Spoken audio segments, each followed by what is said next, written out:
Good morning. I have my trusty cup of coffee with me. So this is going to be an interesting day for a lot of you. I think a lot of us have heard a lot about the opportunity zones, and a lot of us are trying to figure out what the opportunity zones are actually going to mean, how they're going to be implemented. But there's a lot of hope that these are going to be big opportunities to do major investments. Montgomery County is lucky enough to have had 14 census tracts designated as suitable for opportunity zone activities.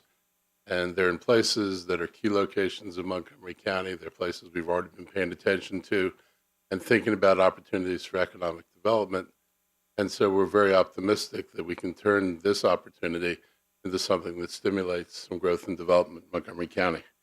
I want to thank the AFI for doing this, and Montgomery County's Economic Development Corporation and the Federal Reserve Bank of Richmond for all coming together to make this possible. Trying to figure out how to grow the economy in Montgomery County is one of our major priorities. We have lots of empty spaces.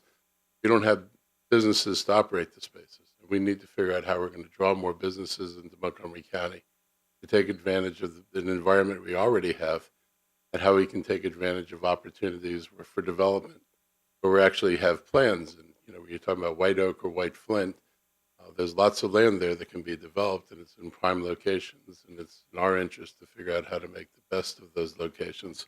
And that's only 2 out of the 14 places in Montgomery County. I want to let people know a little bit about what we're going to try to do from the county's perspective to alter the perceptions about the business climate in Montgomery County, because we've heard a lot about how difficult we are to do business. I certainly heard a lot of that over 2 years of campaigning. And so we've already started with one project, which is Sidney Katz is heading up a group that's going to review all of the regulatory environment that business operates in Montgomery County. So if you want to start a business here, we're looking at what Montgomery County requires, and we're going to benchmark it against all the surrounding jurisdictions. Because people always tell us, I won't say always, but frequently enough, say, I'd rather do business in Frederick, I'd rather do business in Howard, or I'd rather do business in DC. We want to understand why. So we're going to look at our regulatory environment. We're going to benchmark it against the other jurisdictions. We're going to look at our building code requirements and see how our use of building codes, particularly when it comes to reuse of existing buildings that were built in the 70s, 80s, and 90s, whether or not we are overregulating the occupancy of those spaces, and whether other jurisdictions are actually requiring less work than Montgomery County requires. These seem to make a difference to people. I've had folks come and talk about how much more expensive it is to bring a building up to occupancy in the county than it would be to take a similar building in a different jurisdiction. So our goal is to spend 6 to 9 months benchmarking us against everybody else. And I'm going to get a package of legislation, and I'm going to level the field, and whatever we need to do to make Montgomery County like everybody else, we're going to do.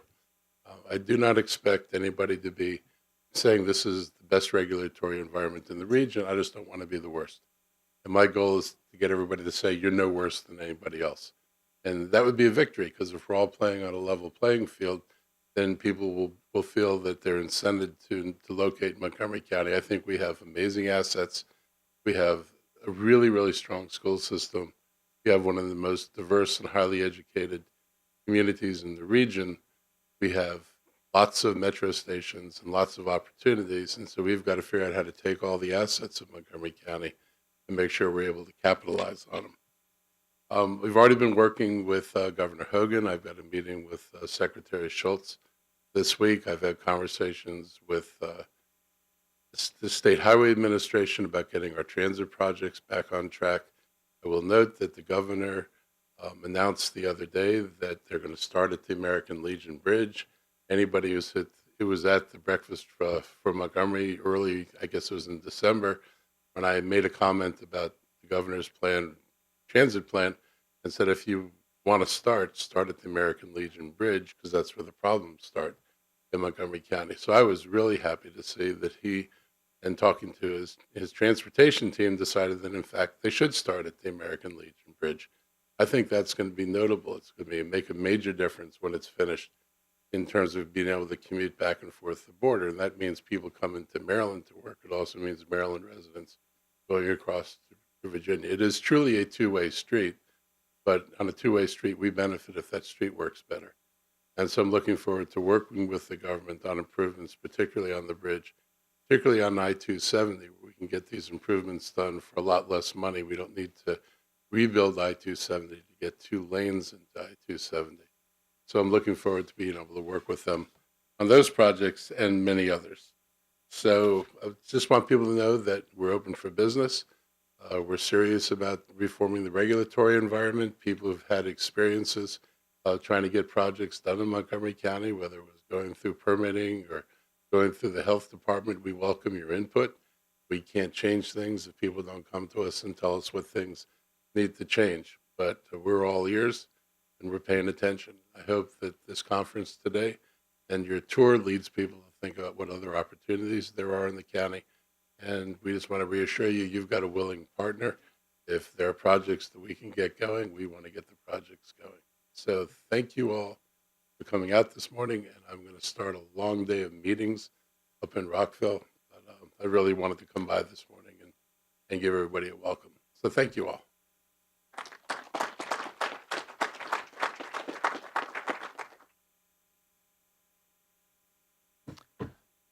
How are you all? Good morning. My name is Todd Pearson. I'm a Senior Vice President with the BF Company, and today I'll be speaking to you about Twinbrook Quarter, one of our projects that is located in one of Montgomery County's opportunity zones. I know we were talking about the county being pro-business. They're holding a conference today on opportunity zones, and with a bus tour and have a 65-degree day in the middle of February. So doesn't get more pro-business than that in my perspective, when you can call that in. So we can go to the first slide. Second slide. So first, just a little about the sponsor, the BF Company and affiliates, founded in 1892 in Washington.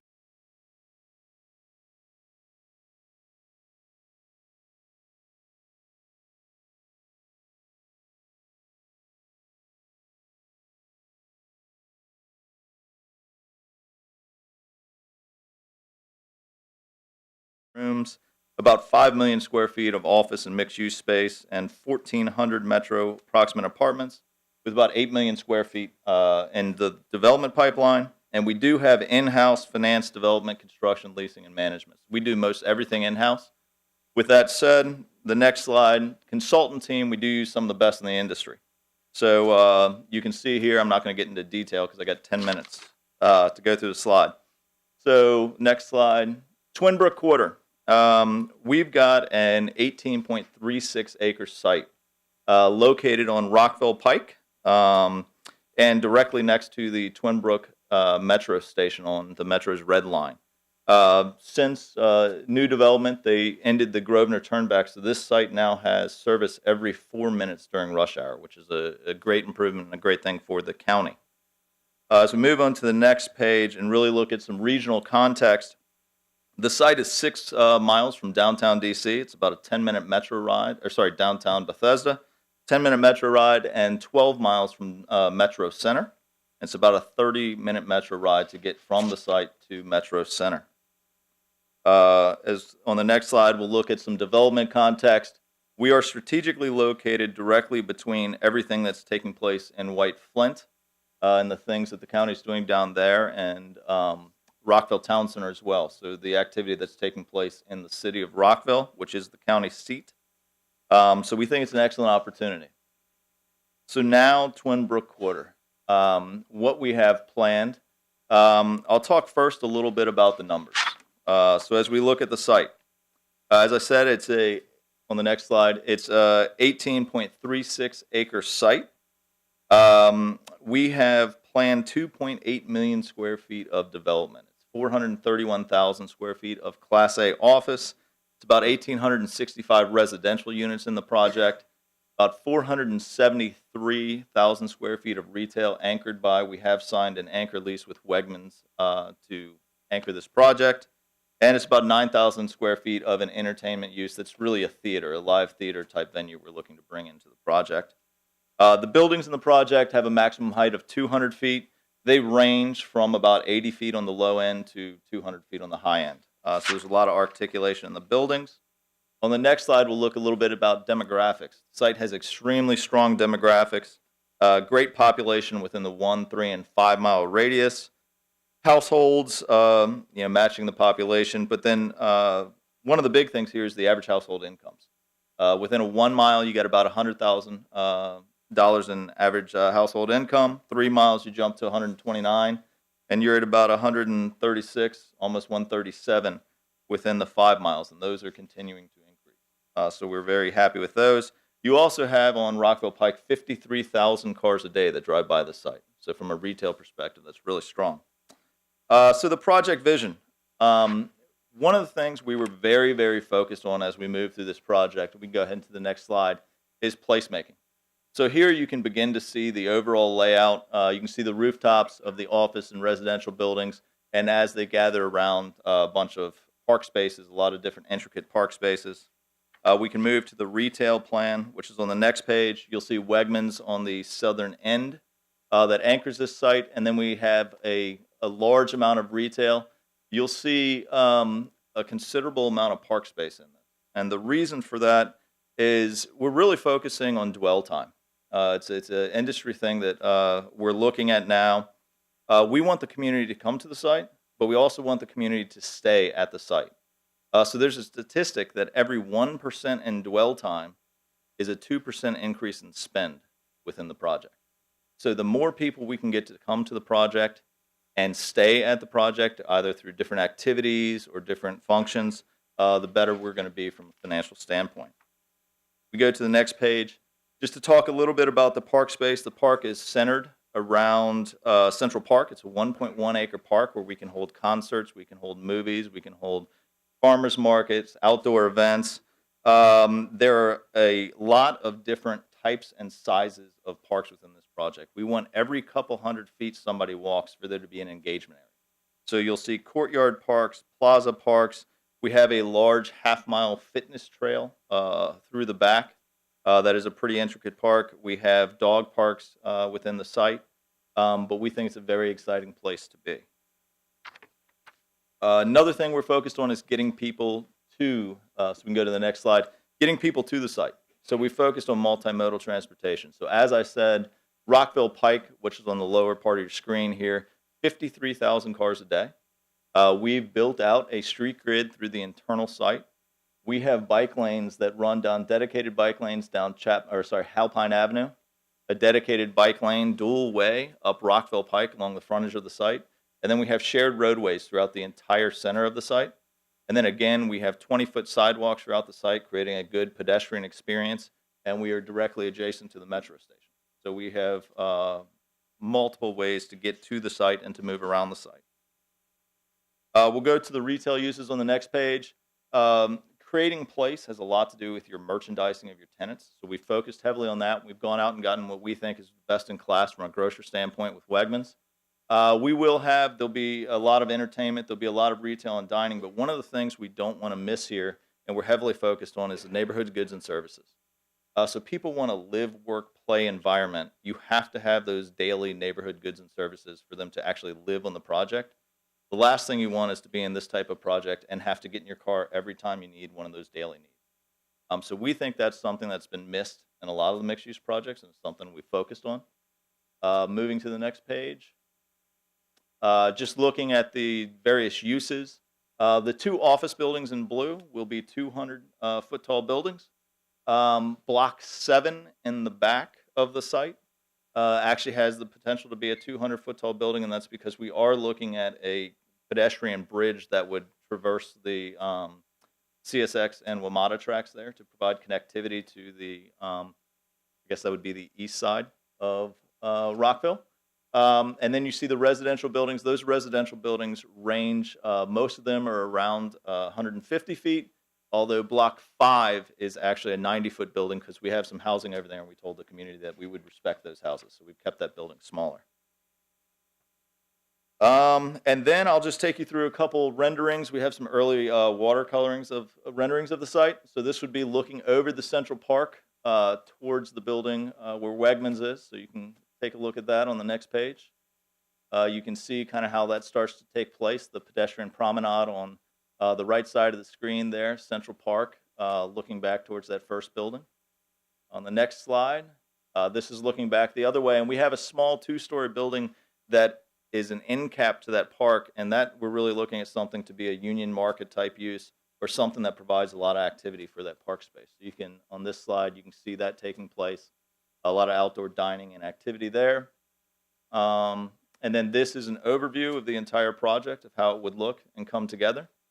I have contact information there if you'd like to reach out, and I think with that, we have time for questions. If anyone has any questions. Yes, sir?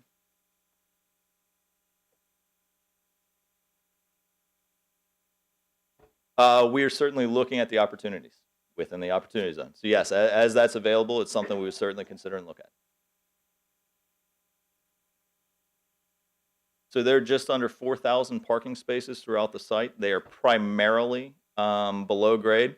There is in the Wegmans building, which is all the way at the top right there. That building has 3 levels of below grade. There is the retail level and 2 levels of above grade parking. In that block, the rest of the blocks are all subgrade parking. Yes, ma'am.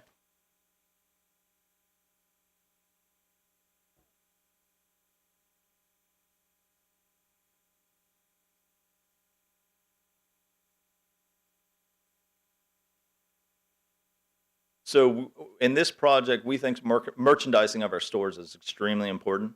So we will have a lot of smaller mom and pop stores, but we will also have some of the larger stores like a Wegmans just to provide that credit profile that we're looking for in our project. But we're certainly very attentive to that, and we are looking to have a very diverse group of tenants. Yes, sir.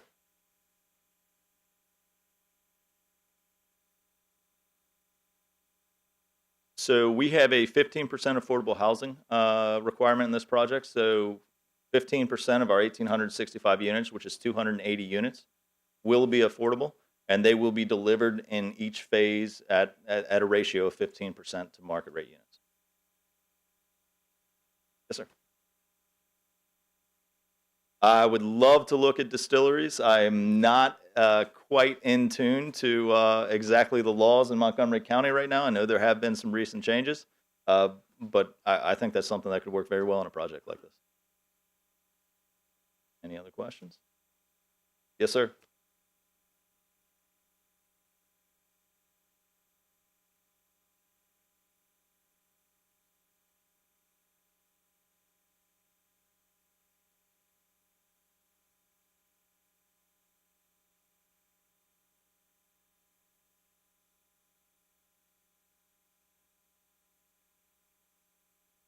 So we have some statistics from our current portfolio of residential units. We've also worked with a couple consultants to look at that.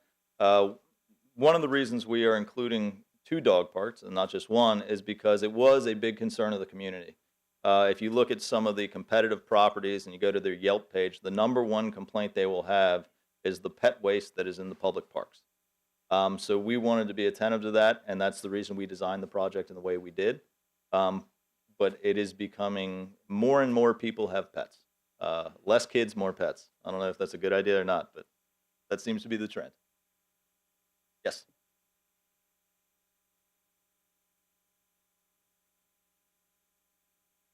Yes. So the phasing is going to be market driven. So we're going to move through as quickly as we can, but it will be market driven. The first phase is the Wegmans block. So that's up on the top end there. We plan to break ground in 2020, first quarter of 2020. So that's the first phase, and as quickly as we can move through and demand will allow, we'll move through the project. All right. Seeing no more questions, thank you all very much for the opportunity to speak with you.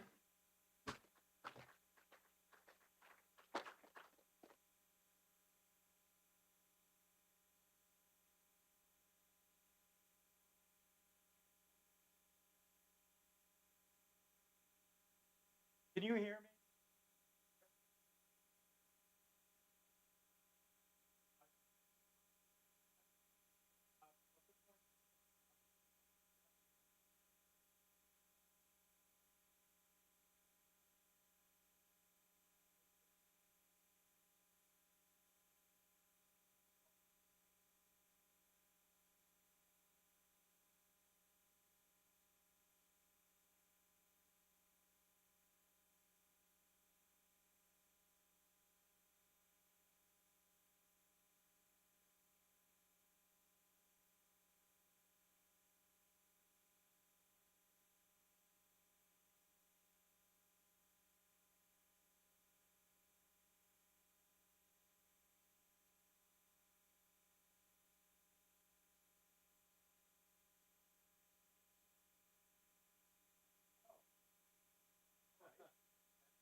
Good morning, live stream people. I'm sorry about that. So I won't introduce myself, though those who are here got to hear the introduction of the Godulski family for whom I work, and they have been one of the most transformational community builders in the Capital Region for generations and decades. And one of the transformational projects that the Godulski family is working on now is the Viva White Oak project. And next page, I guess go to the first page. And it is just up the street. I hope some of you will come on the tour and we can give you much more detail about it. The short story is the raison d'etre of Viva White Oak is that Montgomery County is blessed to have to be the home of the consolidated FDA headquarters. And one of the reasons why we've had interest in the biomedical community for locating in White Oak is because there are bioscience clusters all around the state and all around the country, but there's only one FDA headquarters in the world. And it's right here in White Oak, right next door to where our Viva White Oak project is. No matter where in the world the next great innovation in public health takes place, the next vaccine, the next drug discovery, the only way it can get into the U.S. health marketplace is right here in White Oak, next door to where we are. And that's so the purpose of it. In short, the next slide, a little bit of the location. I usually do this for larger international audiences who don't know the Washington Capital Region area that much, but we're in the Capital Region. But for those who think Washington sometime is dysfunctional, the good news is we're just outside the Beltway, not inside the Beltway, where the FDA is located.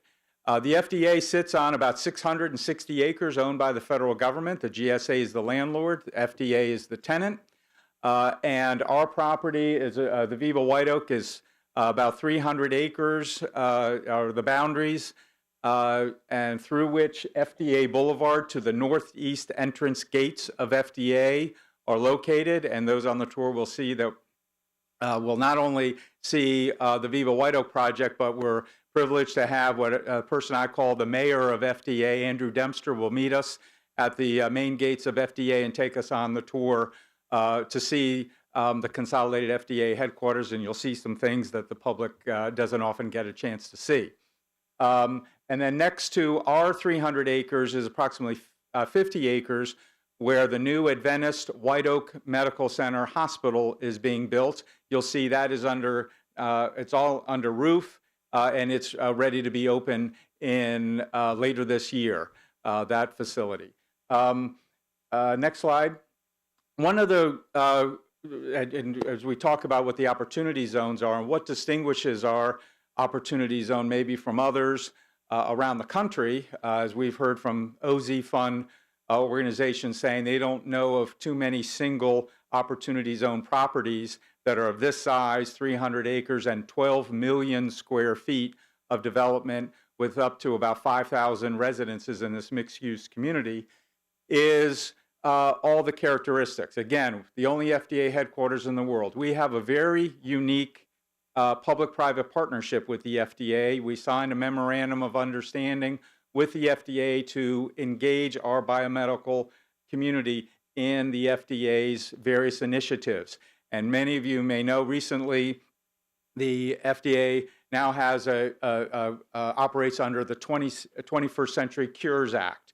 The ideas of biomedical innovation, the moonshot, dealing with trying to deal with cancer treatments and everything. When we entered into this memorandum of understanding, that's the commissioner, former commissioner of the FDA, Peggy Hamburg, who personally wanted to sign this memorandum of understanding because this is important not just for general health sciences, but also important for the FDA to be integrated into this mixed-use community where everyone will live, work, and play together and interact in White Oak.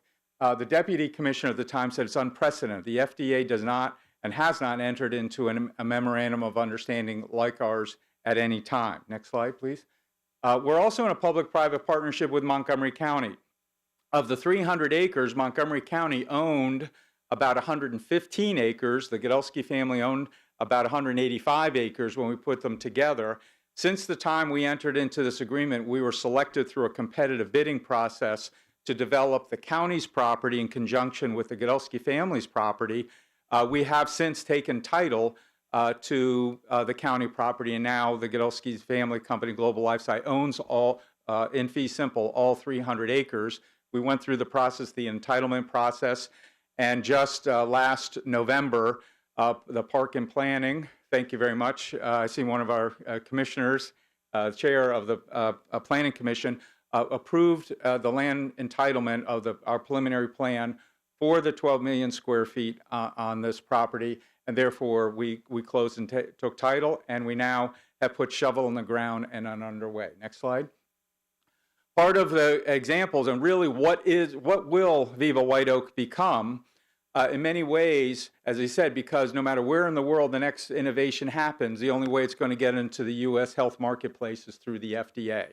Well, our memorandum of understanding with the FDA was really a catalyst for this memorandum of understanding we had for collaborations with Hyderabad, which is in the Telangana, India. And the idea was that's sort of their Silicon Valley of biohealthcare in India. They wanted to have collaborations with the FDA.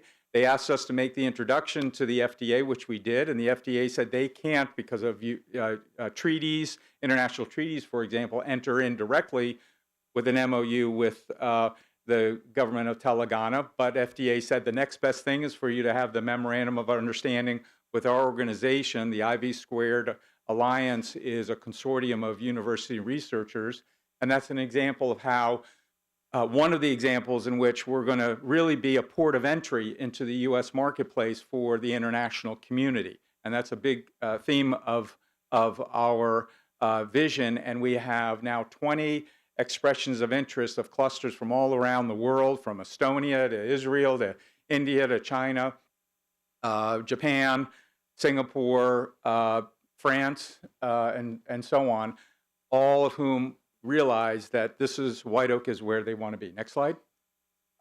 Just briefly, when we go on the tour, we'll go in more detail about how incredibly expansive FDA is. This is the centers that are located at the FDA headquarters. And I'll just step back to say one thing. This is the headquarters of everything medical related of the FDA. The food and cosmetic divisions in College Park, just to clarify that. But everything medical, anything you can imagine that gets implanted in your body, any device you see in a medical facility, any drug, any vaccine, that's all regulated where you'll see in White Oak. Next slide. Just to give you the magnitude right now, there are at 9,000 scientists and administrators located here. This is the consolidation. A lot of people don't realize that FDA didn't have a home until this consolidation took place in White Oak. They were scattered in 40 different offices at 23 different locations all around the capital region. They didn't have a home. Well, now this consolidation has made White Oak FDA's home. It's sort of the Pentagon of healthcare is now here in White Oak. So they've gone through a number of master plans getting up to 9,000 people that's there now. Well, just in December of last year, 2 months ago, was the GSA approval through the National Capital Planning Commission approved literally doubling the size of the FDA. Their responsibilities and demands up to 18,000 people. When we go on the tour, I can give you some more data points about FDA that will probably blow your mind as much as it blew my mind, that really 20 to 25 cents of every dollar all of us spends is regulated by the FDA. To date, they've already invested over almost $2 billion. Their budget is the medical is over $4 billion a year, $5 billion when you add in the food. And half of their budget comes from user fees. And the relevance of that was user fees are pharmaceutical companies, either prescription drugs or generic drugs. Actually, when they get revenues, they have to contribute a portion of that to the FDA to continue to perpetuate its advancement of drugs and devices. So of the White Oak campus, almost half of the annual budget comes from user fees. And we just had an experience with a shutdown, and our mayor Andrew Dempster will explain that during the shutdown, 85 to 90% of FDA employees were still working every single day because they had the budget of user fees, and they're not so dependent on the federal budget. Next slide. So a little bit about, unfortunately, we can't have nice close-up pretty pictures if we want to take a look at the whole 300 acres and the 12 million square feet. Down at the bottom are the northeast entrance gates to the FDA. As I say, this is 300 acres, 12 million square feet. A lot of people don't know that context. I have a slide, not here, that basically shows it's larger than the central business district of Silver Spring. It's larger than the central business district of Bethesda. That's what 300 acres is. Next slide. So illustratively, and like the Twinbrook, we're pleased that Torty Gallis is our land planners and Linnos and Blocker are land use attorneys. But Torty Gallis gave some representations of, we have a 200-foot height of building, maximum height, probably ideally for an iconic building that would lead up to the FDA Circle from FDA Boulevard, and the various uses, the FDA Boulevard looking west to the gates of the FDA, an academic quad where we're going to have our consortium of academic researchers, and then the Village Square. Next. Similarly, there's a view really from the FDA gates to the FDA Circle up there, and all the mixes of uses, the residences, the shops, the restaurants, the retail. Next slide. That's it. Our whole point is that this, we feel, is a very unique moment in time and place. We have a convergence of factors that are really century-old institutions like the FDA and the White Oak Medical Center. All we're sandwiched in between those two and developing a new biomedical innovation. We have broken ground. We in fall of last year. We will start in the spring of this year when you'll see we're going to be doing the various land preparation for the installation of the water, the sewer, the ultra-high broadband internet services, and all the other utilities, and the master plan roads that go through FDA Boulevard to FDA Circle to FDA Parkway. All of that, figuring over in the next 2 years, we'll get the infrastructure and roads in, and then we can start building the buildings from there. And we're doing that all basically in parallel with the process. I'll just say in terms of opportunity zones, one of the advantages of an opportunity zone of this size is to the extent that opportunity zones create those unique instances in which there can be generational wealth building. This project is not really suited maybe for an opportunity zone that wants a one-off building to build it, lease it up, and in 10 years, 15 years to sell that off and avoid the capital gains at that point. I would say that this project is not suited for that kind of investor. What the kind of investor that would be interested in the Viva White Oak is that generational wealth building, because it's not just the real estate that's happening here, it's every element of the township that will be created. And that way, it's much more like the Chevy Chase Land Company that after many, many generations and a century is still creating wealth for the generations, or like the Rouse Company in Columbia for 3/4 of a century has been a wealth building opportunity generationally for those involved. That's really the suitable opportunity zone investor that we see as being able to do that, because 12 million square feet is something that will be built out over a great deal of time, and then you can keep rolling it over from one project to the next. With that, I don't want to take up any more time. I'll just answer whatever questions, and hopefully I can give you more information as we take the bus ride up to FDA and the Viva White Oak and then on back. Any questions? I dissuaded everybody by saying it's generational. Yes. Yes.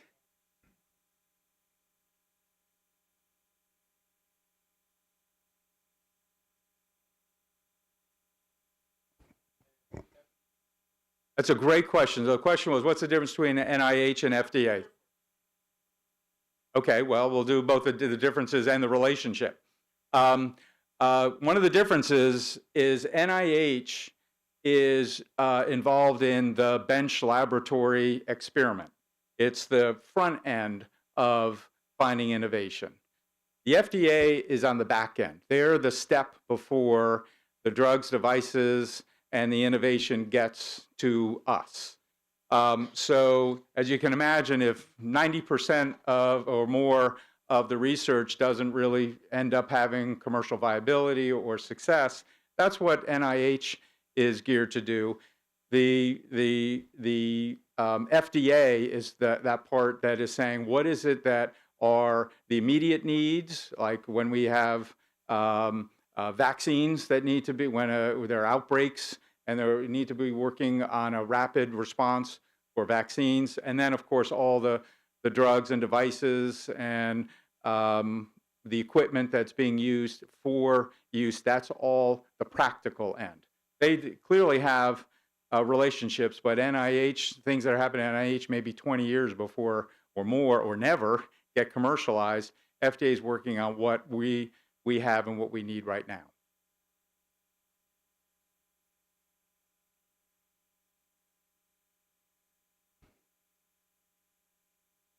The question is, how many new employees will be coming into Montgomery County on account of the consolidation? Well, first of all, the first 9,000 people have been happening over the last 10 years. When the first building was open, was about 10 years ago. So that 9,000, there have been A, migration, and B, retirement and new hires. I don't know, and that may be a question we can ask Andrew Dempster of FDA, how many new have already come. Of the next 9,000 that they want to come to White Oak, about 3,000 would be coming from existing facilities to sort of finalize the existing consolidation. Now that's where they work. Where they live is scattered all around the capital region, in Virginia and in remote, even West Virginia and Pennsylvania, some of the employees come from. And so in terms of how many are already here in Montgomery County, I don't know. But of the next 9,000, about 3,000 would be from existing offices, 3,000 new people. So they expect 6,000 new employees within the next 5 years. But really, by the time the first building could be built for the consolidation, that's 3,000 new. That doesn't account for the turnover of people who retire and new hires for the existing 12,000. And then they expect in the next 5 years after that, they'll need space for another 3,000. And that was the purpose of the master plan. Yes?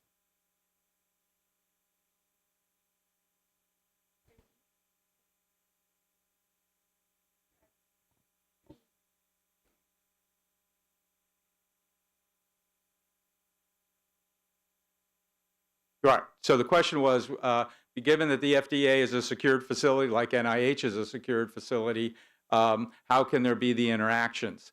And we've actually spoken with the FDA on that, where people will live and work in this area, either work at the FDA or work at Adventist Hospital and the like, and we literally will be at the side gates.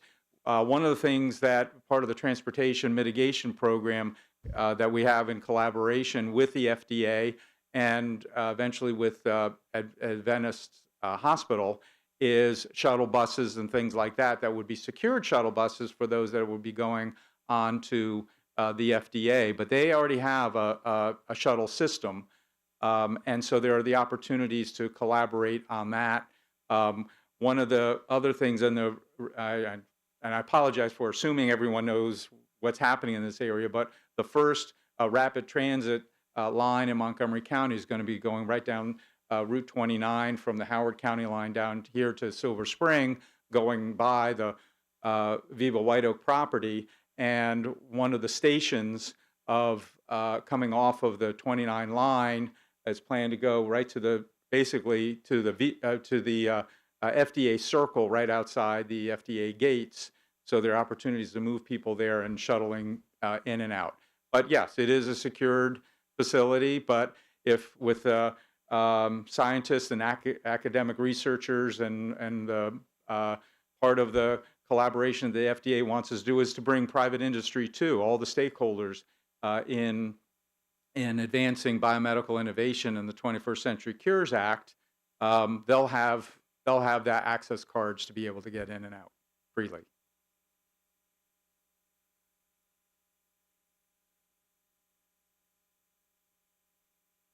The question is, will FDA be building and owning its own? The GSA has built all the buildings that are on the FDA now. So that was all owned, built, operated by the GSA.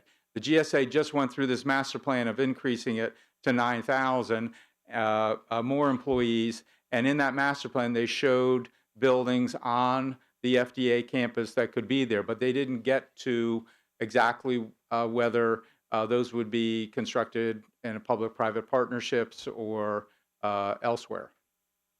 That's a lot of that's going to be on a funding issue. Yes. Any other questions? Well, yes. Oh, I'm sorry. Yes.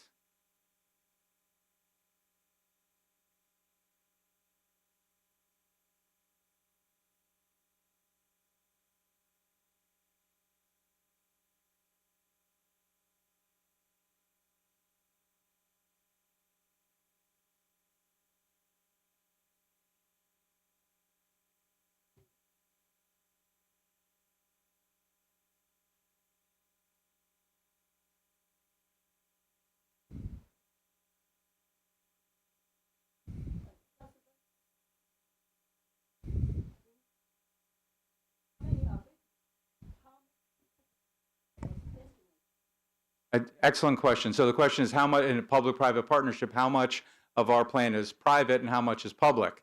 The public-private partnership is really more programmatic in terms of the biomedical innovations and things like that with the FDA and with Washington Adventist Hospital. But the actual construction of the 12 million square feet is planned primarily, is planned to be master planned by the private sector, the Gaithersburg family.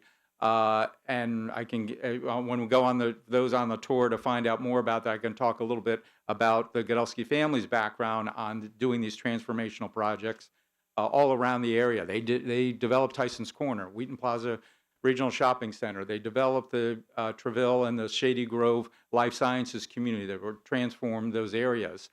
But that's a very good question, because in terms of the opportunity zone aspects, all of this 12 million square feet is under the control of the Gaithersburg family, the private sector. Now, there may end up being this consortium of universities that might own the building on the land that the Gaithersburgs own, but obviously the FDA is public. It's a nonprofit, the Washington Adventist Hospital, but the 12 million square feet, 300 acres will be private. There'll be private homes, the 5,000 approximately homes. That's private.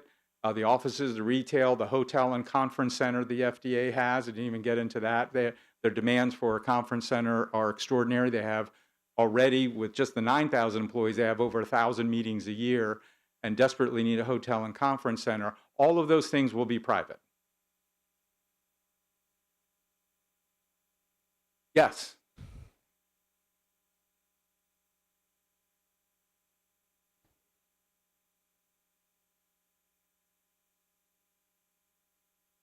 Yeah, so the question is, are there incentives for FDA employees to live here? And the answer to that is absolutely yes, as well as with the Adventist Hospital. And just want to also mention, we talk about in this area already as a catalyst, the federal government's invested over $2 billion in the FDA, with more to come.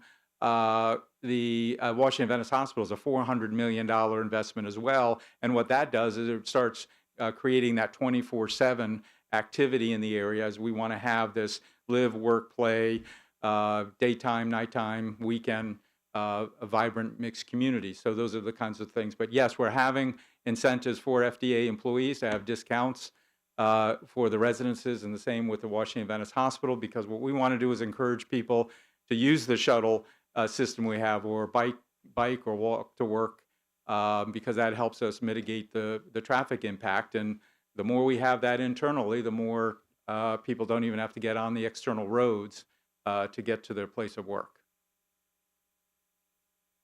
Well, thank you very much. If you have any more questions, you can ask me if you come on our bus tour. And I can't wait for you to meet Andrew Dempster, the mayor of FDA, who can answer all your questions and describe a little bit of why this is such a unique opportunity.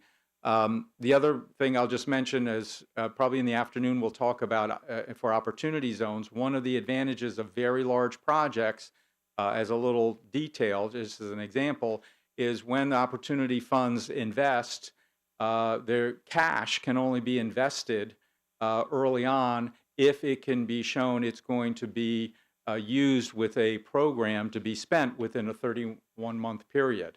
One of the advantages of a project this large is rather than having lots of individual opportunity zones, the Opportunity Zone Fund has to make sure that each one of those projects, if you have lots of them, meet that criteria. With one large project, you have that one simple investment plan, and within the first 24 months, we're probably going to have $150 million of investment in just getting the ground prepared, the master plan roads, and for the first buildings to come up. So I think you'll see that that's one of the big advantages of a project this size. It's the largest one in Montgomery County, again with 12 million square feet, and we've heard from opportunity zones, it's probably one of the handful in the country that are this size. And so hopefully if you have that interest, you'll come and see more about it. Last question. Thank you.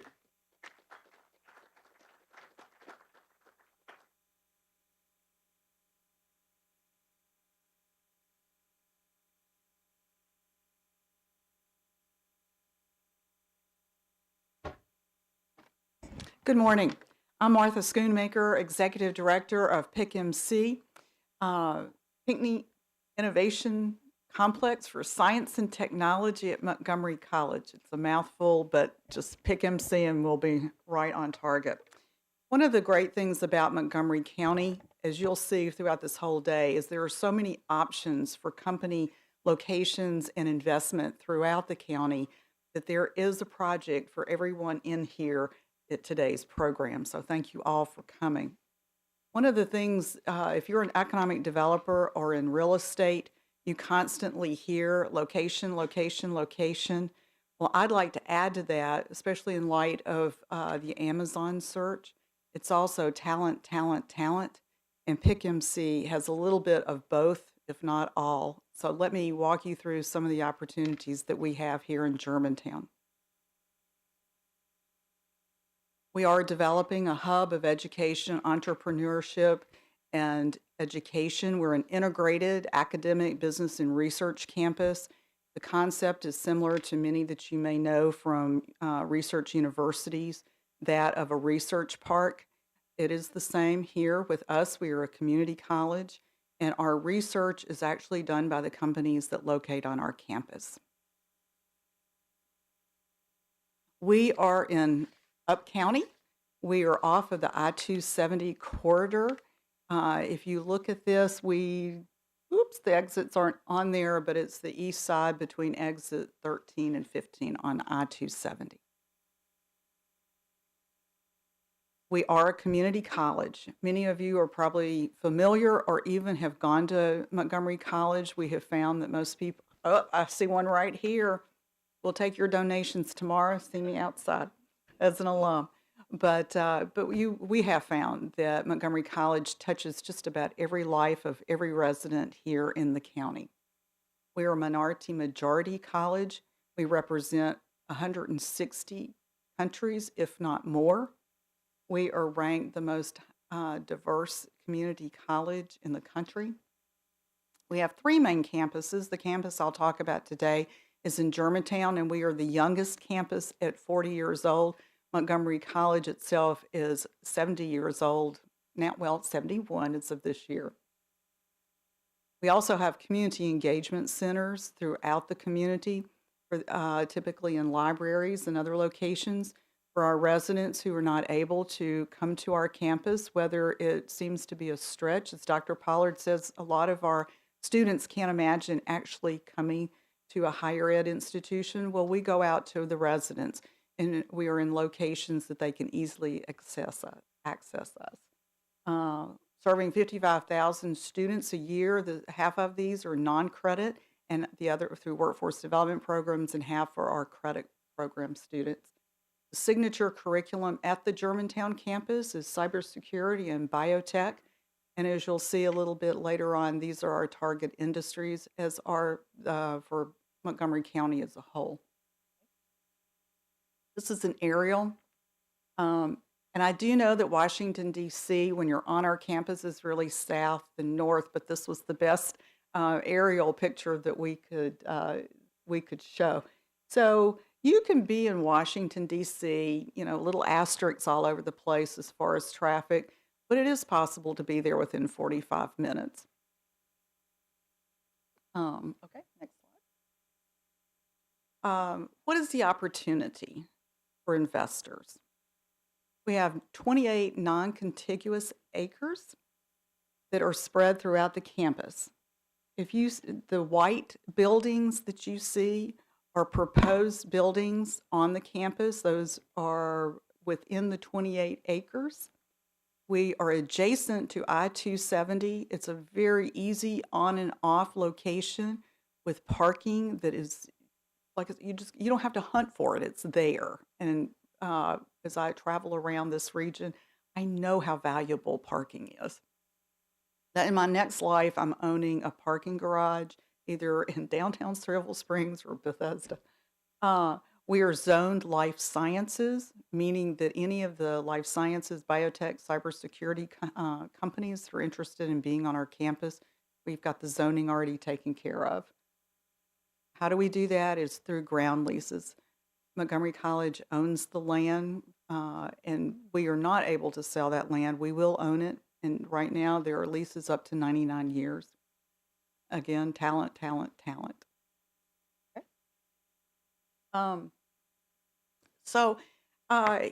The other thing that you'll hear throughout today, and Jonathan mentioned it, Montgomery County is very interested in developing the entire county for business locations. And we have also partnered with Montgomery County in around 2000, 2001 to that time frame. The county came to the college having identified this location as one of 3 throughout the county to continue to develop the cluster of life sciences. Germantown was one, White Oak was another, and then in the middle of the county near Johns Hopkins University. And if you're seeing a trend here, that's how important being attached or close proximity to educational institutions because of that talent is. That's something that Montgomery County has recognized early on. So there is that public-private partnership with the county as well. The vision for the campus was to provide opportunities for our students. Again, our value proposition is the students and having workforce developed real time on our campus. We wanted them exposed to the latest and greatest in technology, to be exposed to entrepreneurship, as well as entrepreneurs in research and development. We want our companies that are locating on our campus to work with our students and the college through whether it's internships, apprenticeships, employment opportunities, adjunct faculty opportunities. This all provides our students with ready market skills that they can go to work for you or anyone in the county tomorrow. Let me see what the next slide. Okay, let me back up a minute. Also, interestingly, we think of the Germantown campus as being somewhat special. It has magical abilities. When you look at what took place on the Germantown campus during one of the biggest, greatest recessions and real estate drop-off in the world, I think, during 2007, 8, 9, 10, let me give you a little background of things that happened that probably shouldn't have happened. One is that we had an incubator, the Germantown Innovation Center, located on our campus. This is a county-owned incubator. It currently, we'll see a little bit more about it, but that was located there providing our students, again, exposure to entrepreneurship, number one. Number two, is that we had Holy Cross Germantown Hospital locate on our campus, and then a medical office building.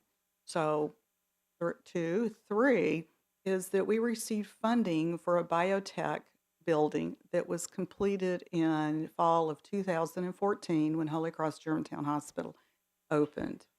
We received this money so that we are able to provide the latest and greatest training to our biotech workforce here. And then third is that we also wanted space for our companies in the incubator to grow and spill over, which PICMC is the result of that. So a lot of good things happening on the campus, even at a time when it was probably not expected to in a downturn. So now that we're having an upturn, we're expecting even more. Okay. Target industries, these are some of the ones that we had talked about earlier. They do mirror the Montgomery County target industries and are in keeping with our life sciences zone. I might add too, there is opportunity within the life science center zone for student housing, potential retail that serves the main industry, hotels. There's opportunity also for some potential public-private partnerships with academic buildings. So these are all the possibilities within this industry sector and zone. We do have an additional incentive. We joke about we are truly in the zone. We're the only community college and the only zone so far in Montgomery County, the RISE zone. This is a state initiative that was created to provide incentives for companies to locate next to or adjacent to educational institutions, which again, I love. There's that direct connection to education. While this is a state program, it is supported by the county. The county council approved, went over and above what the state had recommended in incentives, and provides 75% real property tax credits for companies locating within the PICMC geographic region within the targeted industries. For other related industries, as I mentioned, whether it's the small retail, hotels, etc., there is an incentive of 50% for year one and 10% for years 2 through 5 for real property. In addition, there's also income tax credits that are available as well for job creation. Okay. These are some additional development incentives that are provided by the county. They're pretty great if you're a life sciences company, so please take note. I won't read through all of these. Will be glad to give you additional information if you're interested in these. So from the ground up in construction, this is a valuable asset to PICMC. Okay. Our current tenants, I mentioned earlier, the Germantown Innovation Center. We have 24 life sciences startup companies that have generated, I think, since 2014, $40 million in venture capital. Holy Cross Germantown Hospital is our anchor tenant, and there's a related medical office building. There's room for 2 more medical office buildings within Holy Cross's plans. Our anchor neighbor is Hughes Network Systems. Just a little bit about the companies that are in the Germantown Innovation Center. This is in the building where I'm located. They're right above on the 2nd floor. Okay. 93 beds, opened in 2014. You know, I need to correct that. We now have a little over 700 employees, and we also have partnerships with Montgomery College and our health sciences. Our nursing students do their education in Tacoma Park and then their clinical rotations at the hospital. New medical office building, we have just about every type of medical office, doctors, pain management, physical therapy, a number of other related, health-related practices. Okay. Hughes Network Systems Jim Muir, who is Vice President of Real Estate, is the chair of my foundation, which oversees the work that we do with the private sector within PICMC. They have been a tremendous asset in more ways than one. They actually were started here. We've grown up with Hughes Network. They started here in the 70s out of the owner's garage. And then we've been neighbors. They've located here, and Hughes Network is now one of Montgomery County's global industries, and we have worked very closely together. Okay. That, in a nutshell, is what PICMC is about. I will tell you that one of our primary goals is connecting business and industry to our students in college. So for investment, we have a lot of opportunities, but know that there's a backstory to that in wanting to connect and grow our workforce here in Montgomery County. Any questions? Okay, thank you. Oh, sorry, go ahead.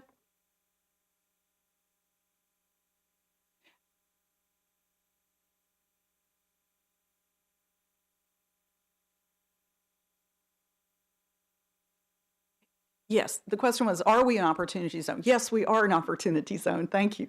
So we have an opportunity zone and a rise zone. So there are capital gains tax advantages as well as real property and income tax. Yes.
Okay. The question is, what percentage is public and what percentage is private?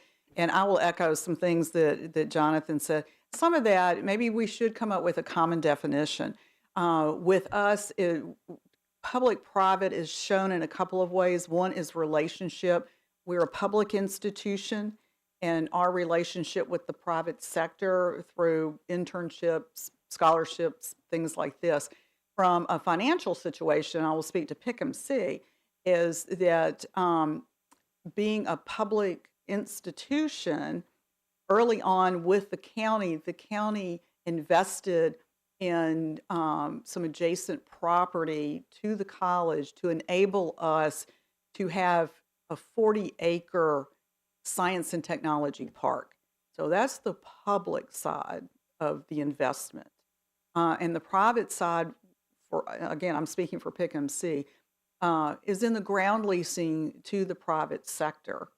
And our ground leases, like with Holy Cross, it's a 99-year lease.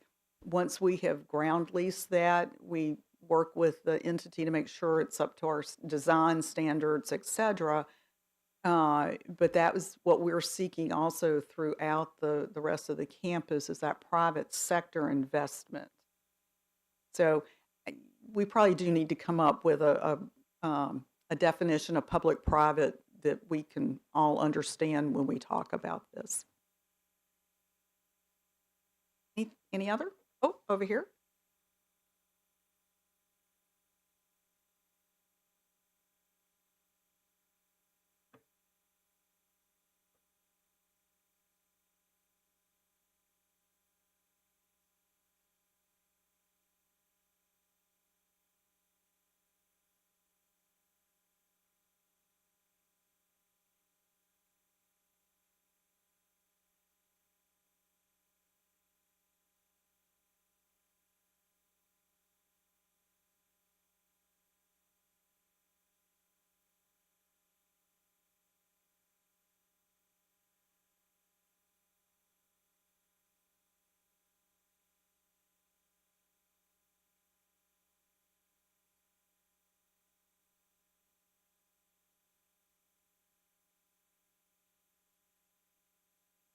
The short answer is yes, we are aware of needs, and companies have talked with us about that. Uh, at this point, we would not be the developer of that facility. We would seek to ground lease our property to developers who would do that, or to a company, a single-use company, or who would do that.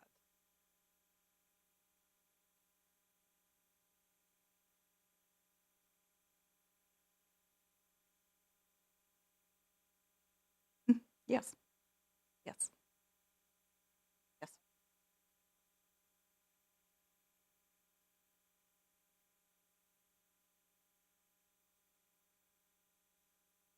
Well, it could be a shorter term. I mean, typically it's anywhere from 40, 60, 90 a year. And a lot of that would be within the ground lease, how that's handled.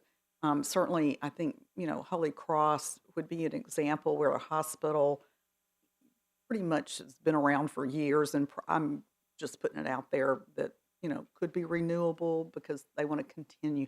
A lot of that would be in the actual ground lease, whether it reverts back to the college, whether it's renewed, it's addressed in the ground lease. Okay? Yes.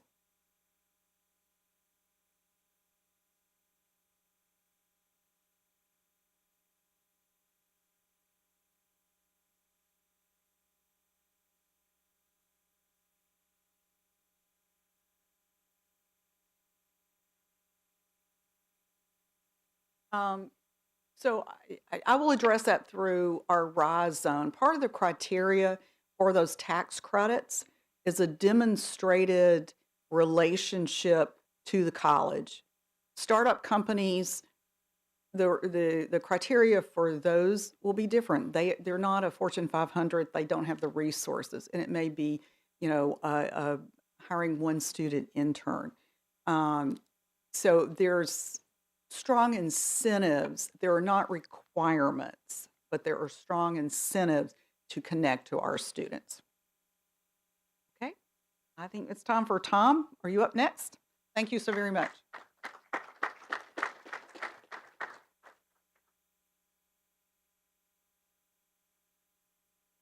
Good morning. I know that time is getting away from us, and we've got some bus tours coming up, so I will try to make this brief. I'm Tom Lonergan, Economic Development Director for the great city of Gaithersburg. I do want to acknowledge our city council member, Lorianne Sales, who's up in the second to last row, who was able to join us this morning. So Gaithersburg, 10 miles or so to our north, thankfully makes a lot of positive headlines, especially of late. Been to the new Crown development, certainly one of a kind, and continues to get bigger and better. Our Kentlands neighborhood continues to densify and get better as well. We are the center of the biotechnology industry in Montgomery County. We have NIST, we have MedImmune. What we don't have any longer really is Greenfield. Hard to believe it wasn't that long ago. Gaithersburg was known for nothing but farms, pastures, cows, and lots of land upon which to develop. That's no longer the case. What we do have is an opportunity. Now, the city does not own Lake Forest Mall, but it is an opportunity that is available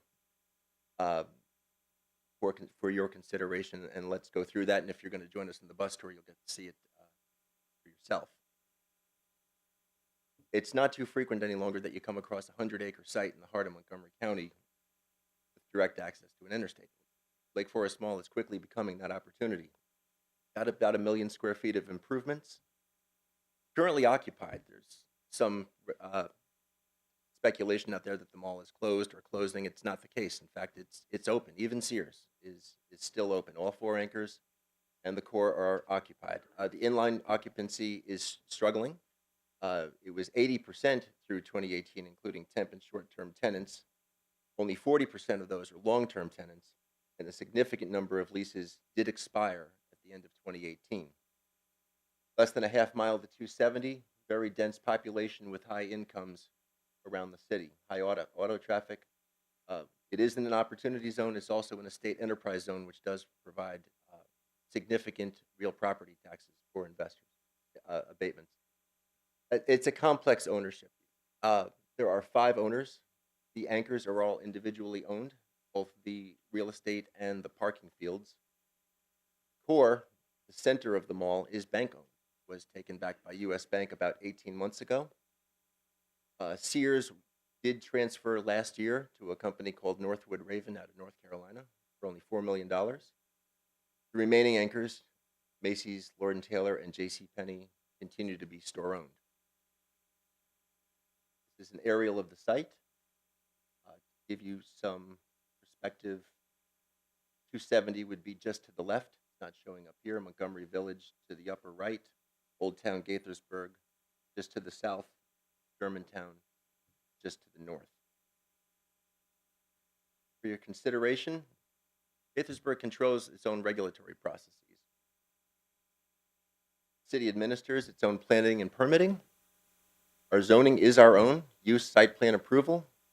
Building and fire safety codes are also taken care of in-house.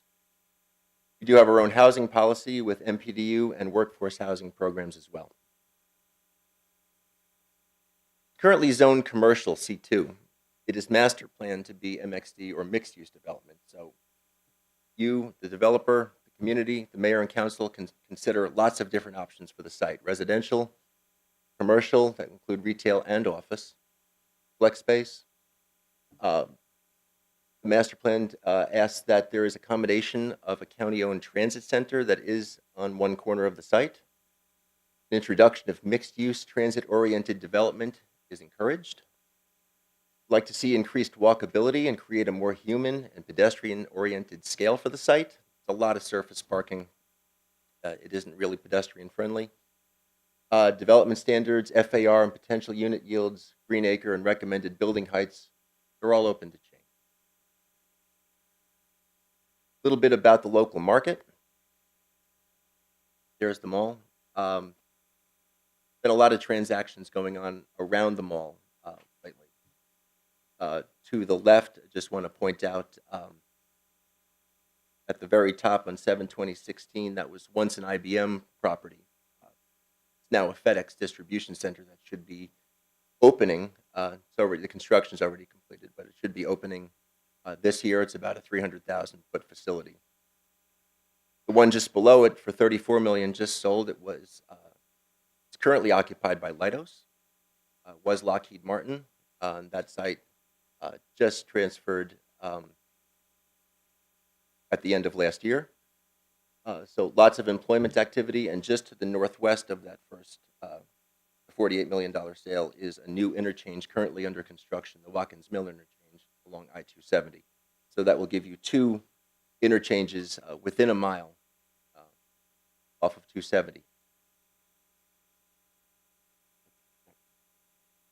Concepts. We attended the ICSC Center Build Conference in Phoenix a few months ago. Frankly, just because a lot of folks like yourself and engineers and architects were going to be in attendance, and we threw this site at them, and for a couple of hours we gave them the chance to conceptualize and break out the bumwad and have some fun doing some designs. So lots of different stuff came up. Again, this was just some really smart people sitting around for a few hours over breakfast and coming up with some concepts about what might be able to fit on this enormous site in the heart of a fast-growing, relatively affluent city. I don't know if you want to scroll through some of those.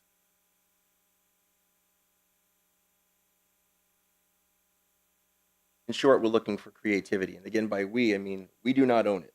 A bank owns it, 4 individual anchors own it, but the message from all of them has been that they're open to discussion with anyone who has interest. The bank-owned center is looking to liquidate as soon as possible. And Sharon Disk from my staff, who's in attendance, and I could provide you with any contact information for anyone who might be interested in contacting one or more of these owners.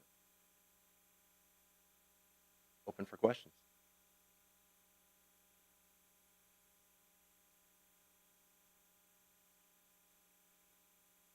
No.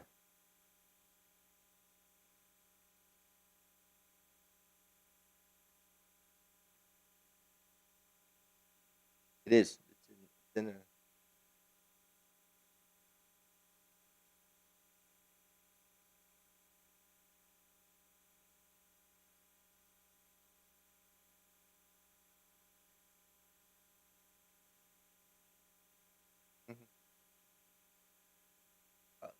like any good small property, it's not easy. It is governed by what many of you know is a reciprocal easement agreement, which governs what can and can't happen on the site without the full cooperation of all the other owners. You may recall the White Flint experience. There were a lot of complexities that arose due to that agreement.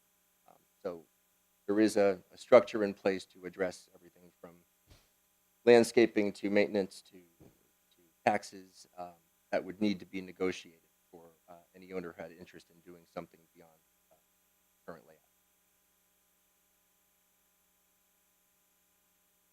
There's no other questions. I hope you'll join us in the tour and come see the property as well as some others in Gaithersburg that are also available.